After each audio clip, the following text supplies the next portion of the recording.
Good morning, everybody. I'm Jared Klein coming to you live from the NBC 29 digital desk with this morning's Morning Rush. Let's start things off as we always do with a look at the top stories over on NBC29.com.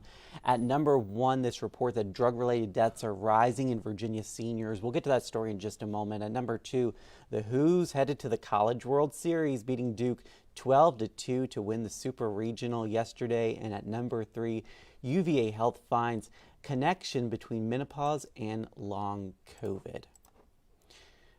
All right, we do start off this morning in Richmond. That's where the high school graduate and his stepfather, who were shot and killed last week, were remembered yesterday. Dozens gathered together to show their respects for Sean Jackson and Renzo Smith. Their family is calling for change after the mass shooting last week after high school graduation. Jackson's 9-year-old sister, who was hit by a car while running away from that shooting, also attended the vigil in a wheelchair. Well, drug deaths are on the rise in Virginia seniors. According to America's Health Rankings, there was a whopping 94% uptick between 2019 and 2021. That's compared to 2014 to 2016. The same report found drug deaths increased nationally in seniors, but at a much lower rate. The chief medical officer for Medicare says it's important for doctors to screen for drug use in all patients. He also encourages anyone who is struggling with drug abuse to seek help from their local health care provider. Well, you may notice some more officers riding around on bikes in Charlottesville. The Charlottesville Police Department's new recruits are out patrolling on the two wheels. This allows officers fewer limitations when traveling to different areas in the city.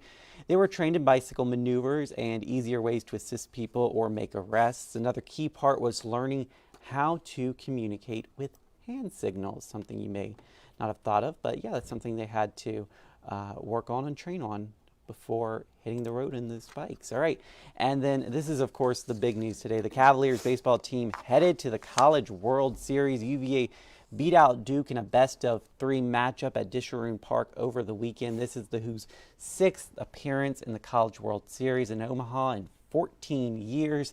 They will aim for their second title overall, and that series is set to begin Friday through Monday. We don't have the exact schedule out for when UVA will hit the field, but we'll let you know as soon as we know. That was really exciting.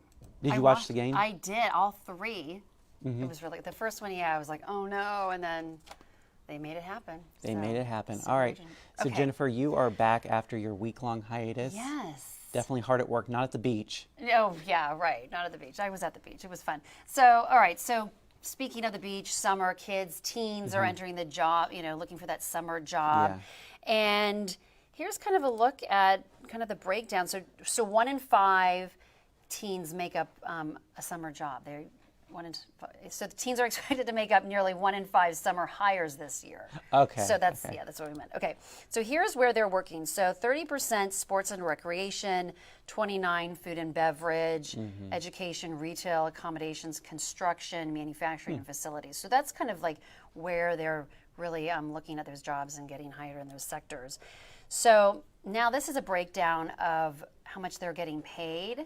So sports and recreation, around $14, food and beverage, almost $15, education, almost $17, and then retail, accommodations, those are all around the $14, $15, construction, almost $18 an hour. Wow. So, and there's been a lot of discussions too about how it's actually, right now for teens, they're actually really making some good money with, because there's a shortage of people, so employers looking for employees. So it's a good year, I guess, summer to be a teen if you're looking for a job. Good summer to be a teen if you're looking for a job. Yeah. All right. And speaking of money, here's some tips on how to actually save money on your air conditioning bills, as we have all those high temperatures. So here's a few things that you can do. You can give your system a break by using ceiling fans to kind of cut those costs. They're also talking about weather stripping, so insulating your home so you don't lose that AC. Install a smart thermostat. I had one at one of my homes. I loved it because you could really turn it down and then up when you were coming home. And then I thought this was interesting, an in-window AC unit. So especially if you have one room that gets hotter than others, Yeah. that's a way to kind of cut down. I wouldn't have thought Saves that. you money. Yeah, I wouldn't have thought that I would have either. thought that would be the opposite, but that supposedly that works.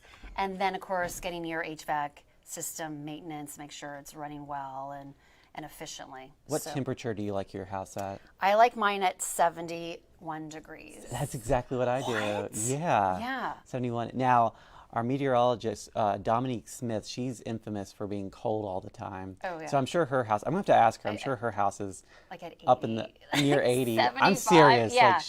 Like she does get cold. she gets cold very quickly, so I'll have to find out because you're right. I could see that. all right.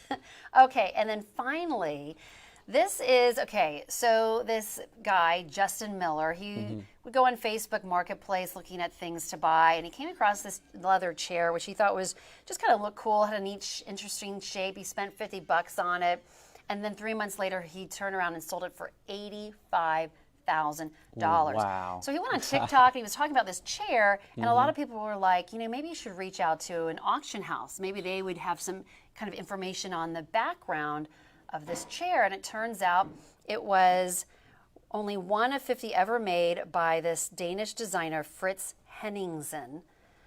And a similar one sold for $100,000 at auction. But Sotheby's, they said they did some repairs because you can see there's some rips there. Yeah, I can see. So they did some repairs on the chair, and then it sold for $85,000. Wow, I wouldn't buy that chair for $50. Just looking at it, like, skip. Oh, I was thinking the same thing. It looks greasy. It looks like someone who was greasy and didn't wear a shirt. I Sat in it.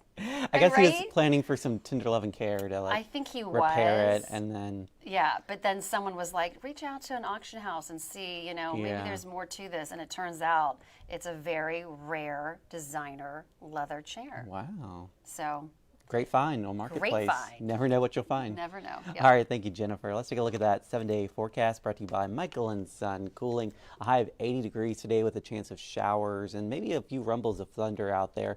Drying out for our Tuesday with a high of 83, and it looks like we'll stay in the 80s throughout most of the week. An early look at the weekend, going to be a hot one, 90 degrees on Saturday with sunny skies, and then a chance of showers for our Father's Day. Again, this is 7 days out, so things can change between now and then, but this is just an early look, so maybe something to keep in mind as you make your Father's Day plans. All right, I hope you guys have a great day out there, great Monday, great start to the work week, and we'll see you again on NBC 29 News at noon.